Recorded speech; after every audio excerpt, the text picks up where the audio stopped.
ఓం శ్రీ గురుభ్యో నమః. శ్రీ భాగవత కృష్ణదేశికేంద్రుల వారి శుద్ధ నిర్గుణ తత్వ కందార్థములు.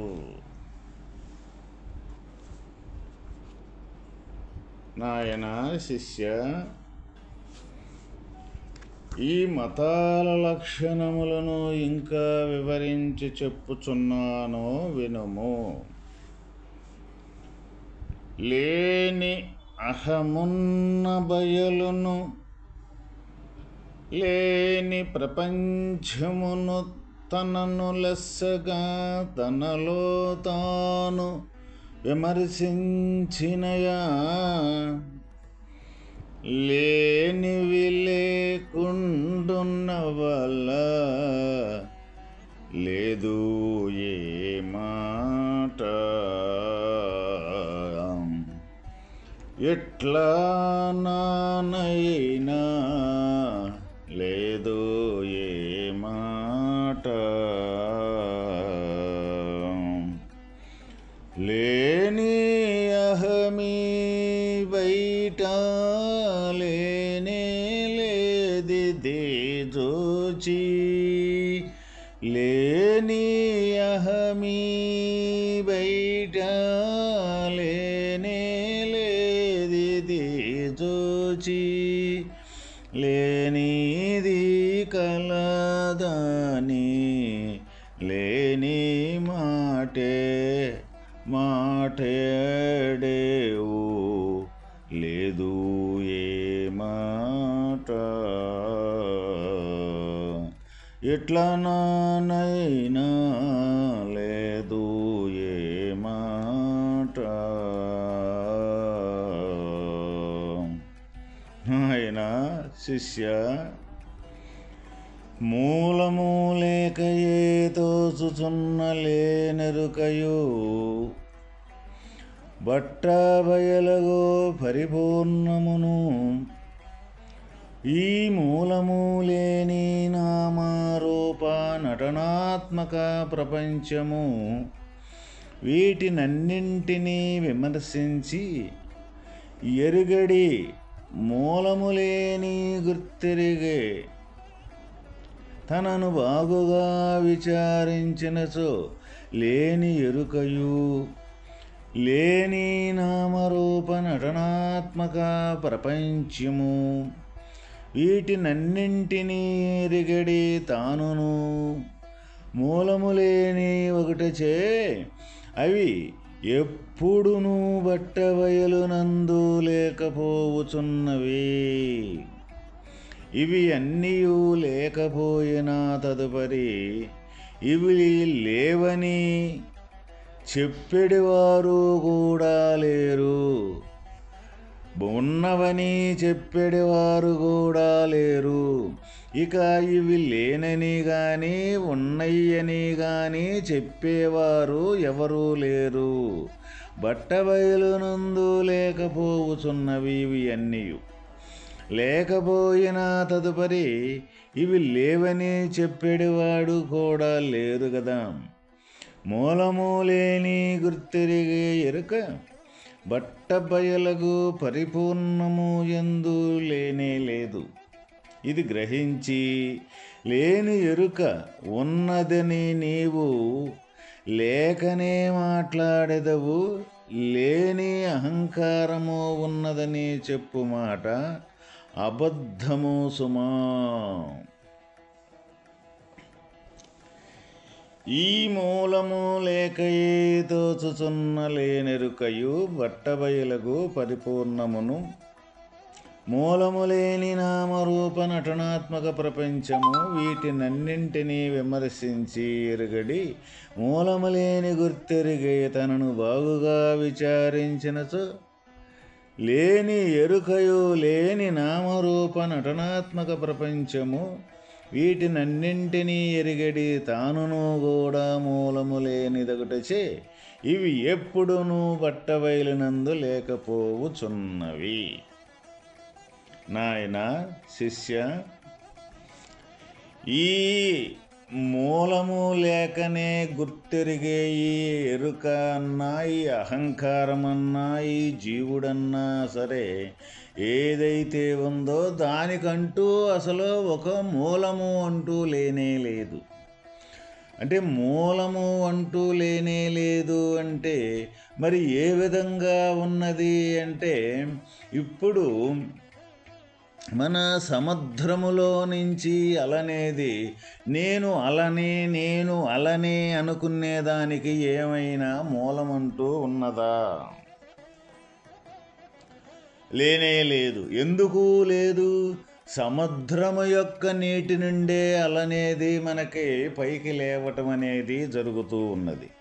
పైకి లేచినంత మాత్రాన నేనే అలనే, నేనే పైకి లేచాను, నేనే ఇంత ఉధృతంగా ఒక నామము, ఒక రూపకము తోటి కనపడి నా క్రియ అనేది ఈ విధంగా ఉన్నది అని అది ఆ అలనేది డప్పులు అంటే గొప్పలో చెప్పుకోవటం ఏ పాటి సరికాదు కదా. అదే విధముగా ఈ లేని అహంకారము, ఈ ఎరుక యొక్క స్వాభావికము ఎచ్చటను కూడా లేనే లేదు. ఇంకా ఇది లేకపోగా దీనితోటి గుర్తెరిగే ఈ నామము అంటే ఒక పేరును కానీ, రూపకాన్ని కానీ, ఈ క్రియ కానీ, ఈ ప్రపంచాన ఉన్నయి ఈ నాలుగే. అంటే గుర్తెరిగే యొక్క జ్ఞానము, ఆ జ్ఞానముతోటి ఒక రూపకము, ఆ రూపకానికి ఒక పేరు, ఆ నామారూపాలకి రెండింటికి సంబంధించిన క్రియ. ఇదే ప్రపంచం. ఇంతకన్నా ఈ ప్రపంచములో మనకి గోచరమయ్యేది రెండవది అంటూ లేనే లేదు. ఇది మనం బాగుగా విచారించినట్లయితే ఈ గుర్తెరిగేది జ్ఞానము లేదు అని చెబుతూ ఉన్నారు, ఈ నామము అనేది లేదు అని చెబుతూ ఉన్నారు, ఈ రూపకము అనేది లేదు అని చెబుతూ ఉన్నారు, ఈ క్రియ అనేది కూడా లేదు అని చెబుతూ ఉన్నారు కదా. ఇది ఎట్లా మనకి కంటికి ప్రత్యక్షంగా ఈ తీరుగా ఈ ప్రపంచమంతా ఈ తీరుగా ఈ నామరూప క్రియలతోటే, ఈ గుర్తెరిగే జ్ఞానంతో ఈ ప్రపంచం మొత్తం ఉన్నది కదా. ఇది ఏ విధంగా ఉన్నది? ఎప్పుడైనా సరే మనం ఒకటి ఉన్నది అంటే అది కొద్దిసేపు ఒక రకంగా ఉండి కొద్దిసేపు మరో ఒక రకంగా మారిపోయేదానిని మనం ఎప్పుడూ కూడా ఉన్నది అని మనం దాన్ని నిర్ధారించుకోకూడదు. ఎందుకు అంటే ఇప్పుడు ఒక రకంగా ఉండి తర్వాత మళ్ళీ ఇంకొక రకంగా మారిపోయేదాన్ని అది ఏ విధంగా ఉన్నది అని అనుకోవాలి. కాబట్టి మన కనపడే ఈ నామారూప క్రియలు మొత్తం కూడా కొద్దిసేపు ఒక రకంగా ఉంటాయి, కొద్దిసేపు ఒక రకంగా ఉంటాయి, కొద్దిసేపు అసలు కనపడకుండా పోతాయి.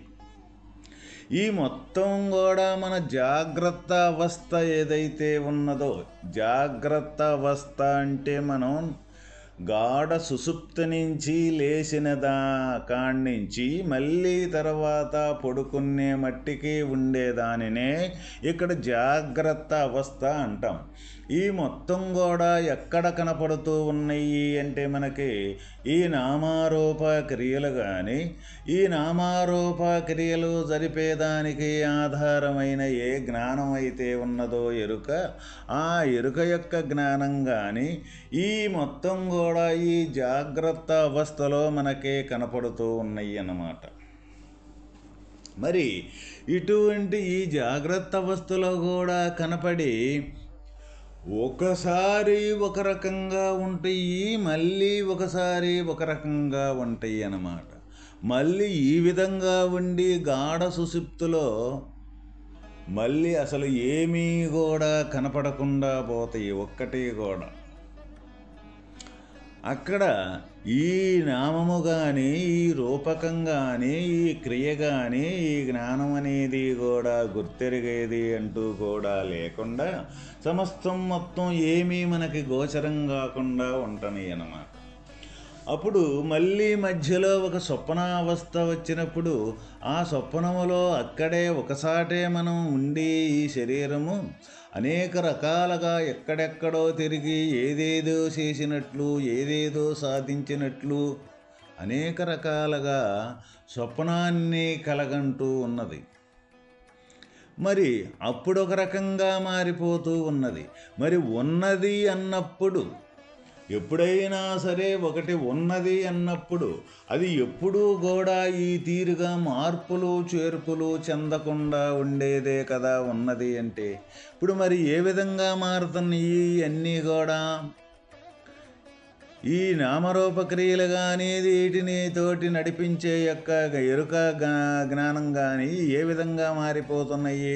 ఈ జాగ్రత్త అవస్థ వస్తే ఈ జాగ్రత్త అవస్థలో దానికి సంబంధించింది, దానికి నచ్చిన క్రియలు, దాని సంతోషాలు, దాని దుఃఖాలు, దాని ఇష్టాలు, దాని అయిష్టాలు ఏవైతే ఉండయో దాని ఇక్కడ ఈ చెయ్యదగినవి, తనకి ఇష్టమైనవి ఏమేమైతే ఉండయో ఇక్కడ డబ్బు సంపాదన కానీ, విద్యను అభ్యసించడం కానీ, పేరు ప్రఖ్యాతలు కానీ, ఇంకా అదే ఈ రాజకీయంలో పదవుల కోసం కానీ, ఈ విధంగా అనేక రకాలుగా ఈ క్రియలతోటి కూడుకున్న యొక్క ఈ నామారూప క్రియలు, ఈ జ్ఞానంతో కూడుకున్న ఈ నాలుగు కూడా అనేక రకాలుగా తోస్తూ అనేక రకాలుగా కనపడుతూ ఉన్నాయి అన్నమాట. మరి కనపడుతున్నాయి కదా మనకి. మరి ఇదే విధంగా మళ్ళీ 24 గంటలు 360 రోజులు ఈ ఒకే రకంగా ఉండాలి కదా. మరి ఉండటం లేదు కదా. ఎందుకు ఉండటం లేదు? ఈ స్థిరమైనవి కాదు, ఈ నిత్యమైనవి కాదు. ఎక్కడికక్కడే తయారయ్యి అక్కడికక్కడే అయ్యి ఆ పని క్రియ చేసి అక్కడికక్కడే మళ్ళీ ఏమీ లేకుండా పోతూ ఉన్నాయి అన్నమాట. అందువల్ల ఇక్కడ ఈ స్థిరమైనవి కాదు. ఇంకా ఇంకో విధంగా మనం చూసుకున్నట్లయితే ఈ జాగ్రత్తలో ఉండ వ్యవహారం అంతా కూడా ఈ స్వప్నములో లేదు. ఈ స్వప్నములో ఒకచోట ఉండి ఎక్కడెక్కడో తిరిగి చేసినట్టు ఉంటుంది. అక్కడ మరి ఒక దశ అంటూ మారిపోతూ ఉన్నది. అప్పుడు మార్పు చెందింది అంటే అది స్థిరమైంది కాదు అని మనకు అర్థమవుతూ ఉన్నది కదా. ఇంకొక రకంగా మూడో స్టెప్పు, ఈ గాఢ సుషుప్తిగా పోయినప్పుడు ఆ స్వప్న యొక్క విధానం కూడా లేకుండా పోతూ ఉన్నది. అక్కడ అసలే లేకుండా పోతూ ఉన్నది. మరి ఇందులో ఏది నిజము? మరి ఇటువంటి జీవితమే కదా ప్రతి ఒక్క జీవరాశి ఈ ఉపాధిని ధరించుకొని అనుభవిస్తూ ఉన్నది ఈ లోకంలో. మరి ఈ జాగ్రత్త అవస్థ నిజమా? ఈ స్వప్నావస్థ అంటూ నిజమా? ఈ గాఢ సుషుప్తి అవస్థ అనేది నిజమా? ఏది నిజము? ఈ ప్రతిరోజు కూడా ఈ 3 అవస్థలు అనేది మారుతూ ఉన్నాయి మనకి. అందువల్ల ఇక్కడ కృష్ణదేశిక ప్రభువుల వారు ఈ 4 కూడా వాస్తవమైన నిజం కానే కాదు. వీటికి మూలమంటూ లేనే లేదు.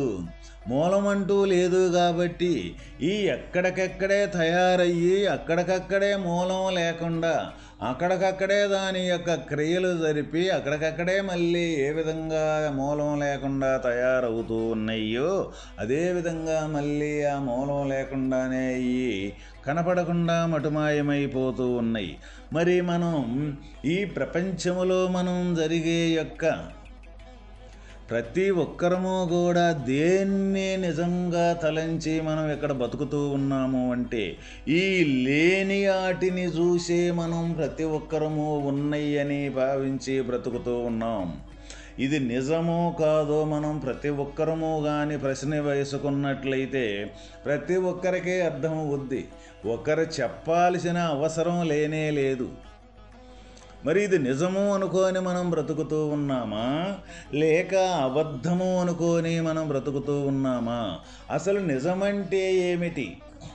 మరి ఇది అబద్ధమైతే నిజం అంటూ ఇంకోటంటూ ఏమున్నది ఇక్కడ అని విచారణ అయినా మనం చేస్తూ ఉన్నామా? దాదాపు 199.9 మంది కూడా ఇదే నిజము అని మనం జీవన గమనం అనేది చేస్తూ ఉన్నాము. కానీ వాస్తవకంగా ఇది నిజం కాదు. ఇది ఎప్పటికెప్పటి మార్పులు చెందుతూ ఉన్నది. ఒక రోజుకి ఇప్పుడు పుట్టడం పెరగటం, ఒక రోజుకి లేకుండా నశించిపోవటం అనేది జరుగుతూ ఉన్నది. ఈలోపు దీనితో కూడుకున్న వ్యవహారం అంతా కూడా ఏ రోజుకి ఆ రోజు, ఏ పూటకి ఆ పూట, ఏ నిమిషానికి ఆ నిమిషం అనేది క్షణం క్షణానికి మార్పులు చెందుతూ ఉన్నది. కాబట్టి ఇది ఎప్పటికీ నిజం కాదు అని విచారణ చేసి ఆ నిజమైన వస్తువు ఏంటిది అని ఎవరమైనా సరే మనం ప్రశ్నించుకొని ఆ నిజమైన వస్తువు కోసం మనం ప్రయాణం అంటూ చేయటం కానీ వెతకటం అంటూ కానీ ఏదైనా ఉన్నది అంటే ఎక్కడా కూడా మనకు కనపడటంలా ఆ వెతికే యొక్క స్వాభావికమే ఇక్కడ ఒక గురు శిష్యుల యొక్క సంవాదంతో మనకి శ్రీకృష్ణదేశిక ప్రభువుల వారు ఈ శుద్ధ నిర్గుణ తత్వకందార్థాల ద్వారా మనకు తెలియజేయటం జరిగింది. అయితే ఇది అందరి విషయమే, ఇది ఎవరిదో కాదు, ఒక గురు శిష్యులదనేదే కాదు. ప్రతి ఒక్కటి సృష్టిలోకి వచ్చిన ప్రతి ఒక్కరిది ఇది. మనల్ని ప్రశ్నించుకున్నట్లయితే మనం ఈ సృష్టిలోకి అనేది వచ్చామా లేదా? సృష్టి అంటే ఒకరోజు లేకుండా మళ్ళీ తయారయ్యి వచ్చేది ఏదైతే ఉందో అదే ఇక్కడ సృష్టి. మరి మనం ఒకరోజు లేకుండా పుట్టక తలికి లేకుండా ఉండి మళ్ళీ పుట్టినాక కనపడి మళ్ళీ తర్వాత పోయి మరణించినాక కనపడకుండా పోయే శరీరాలేనా ఇంకా ఏమైనా ఉన్నాయా? కాబట్టి అందువల్ల ఈ ఎప్పుడూ కూడా ఈ లేనియే అని మనం విచారణ చేస్తే మనకు తేలిపోద్ది. ఎప్పుడైతే ఇది లేనిదే అని మనం దృఢపడుతూ ఉంటుందో మనకు విషయము, అప్పుడు ఉన్నదాని కోసం మనం వెతకటం అనేది ప్రారంభమవుద్ది. ఆ ఉన్నదాని యొక్క స్వరూపమే ఇక్కడ బట్టబయలకు అచల పరిపూర్ణ స్వరూపము అని మనకు పెద్దలు చెబుతూ ఉన్నారు. అయితే అది చెప్పుకోవటమే కానీ ఈ లేనిదాన్ని లేనట్లుగా సంపూర్తిగా నిరూపణంటూ కానిదే. ఆ ఉన్నదాన్ని మనం ఎంత ఎతికినా కానీ దొరకదే. ఒకవేళ ఎతుకుతున్నా దానికోసం ప్రయత్నం చేసిన అది కూడా ఈ లేనిదానితోటి సంబంధమే. అది కూడా ఈ ఎతికేది కూడా లేనిదే అవుద్దనమాట. ఎందుకంటే సహజ సిద్ధంగా ఉన్నదాన్ని ఎతకాల్సిన పని అంటూ ఏమున్నది? ఇక్కడే ఉన్నది. ఎతకాల్సిందంటూ ఏమున్నది? ఎతుకుతున్నావు అంటే అక్కడ ఇక ఎతికేదానికి ఎక్కడికి పోయి ఎతుకుతున్నావు? నువ్వు కదిలితే కదా ఇక్కడ ఎతకటం అనేది జరిగేది. అది కదలకుండా మెదలకుండా సహజ సిద్ధముగా అచలమయ్యండ స్వరూపాన్ని ఎతకాల్సిన పనంటూ లేదు. ఎతికేది కూడా ఈ ఎరుకే, ఈ జ్ఞానమే. అందువల్ల దాన్ని మనం తెలుసుకొని అది లేదు అని నిర్ధారణ జరిగిన తర్వాత ఉన్న బట్టబయలు ప్రత్యక్షంగానే గురుముఖత తెలుసుకున్న వాడు ఎవడైతే ఉన్నాడో వాళ్ళే ఇక్కడ ఈ జనన మరణం అనే చక్రములో నుంచి తప్పించుకోగలుగుతారు. ఓం తత్సత్.